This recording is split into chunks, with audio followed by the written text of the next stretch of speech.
What drives you to get up each morning and face the day? Motivation, in its purest form, is this very drive. It's the undercurrent that pushes us to challenge our limits, to strive for more, and to step outside our comfort zones. Take, for instance, the single mother working 2 jobs to provide for her children, or the aspiring musician practicing late into the night, fueled by a burning passion.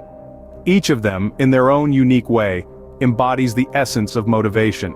It's that spark that lights up the path to our goals, that silent cheerleader urging us on when the going gets tough. Motivation isn't just about achieving big, life-altering goals. It's also about the small victories, the everyday triumphs. It's the will to carry on, even when the odds are stacked against us. So, what's at the heart of it all? Motivation, it seems, is the invisible force that propels us forward. Ever wondered what happens inside your brain when you feel motivated? It's not magic, but science. A key player in this motivation game is a neurotransmitter known as dopamine. Think of it as your brain's own personal cheerleader. Dopamine is often referred to as the feel-good neurotransmitter. Why? Because when dopamine is released in your brain, you feel a sense of satisfaction, a rush of accomplishment. It's like getting a high five from your brain every time you do something good. Now, let's bring this concept to life. Imagine you're working on a puzzle. It's a 1,000-piece jigsaw and it's tough, but every time you fit a piece in the right place, you feel a small sense of achievement, right? That's your brain releasing a little burst of dopamine, and the more pieces you fit correctly, the more dopamine your brain releases. This makes you feel good and motivates you to keep going, to complete the puzzle. But here's the interesting part. Your brain loves this dopamine rush so much, it starts to anticipate it.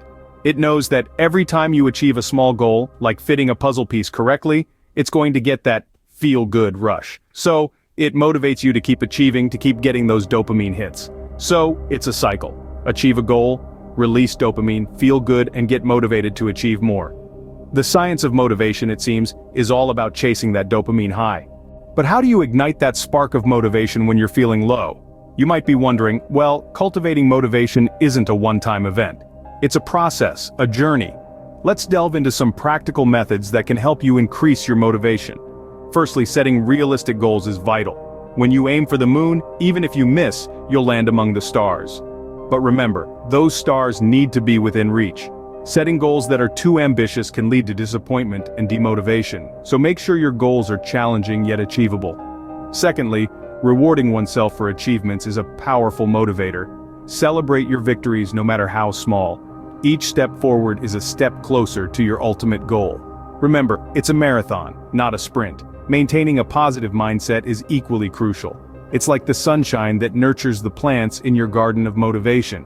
When faced with adversity, instead of saying, "Why is this happening to me?" ask yourself, "What can I learn from this?" Consider the story of Michael. He was stuck in a rut, feeling unmotivated and unfulfilled. However, by setting achievable goals, rewarding his progress, and fostering a positive mindset, he was able to reignite his motivation. Today, he's happier and more driven than ever before. Remember, fostering motivation is like tending to a garden. It requires care, patience, and consistent effort.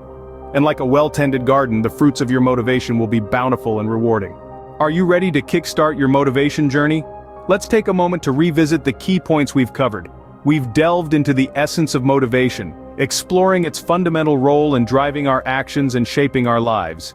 We've also uncovered the fascinating science behind motivation, revealing how our brains react and adapt in response to motivation.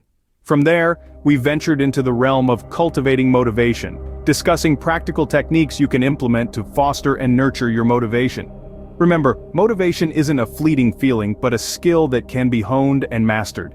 Don't let this knowledge sit idle.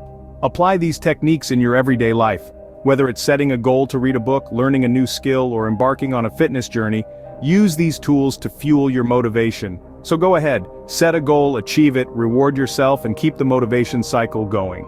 Your journey towards a more motivated life starts now.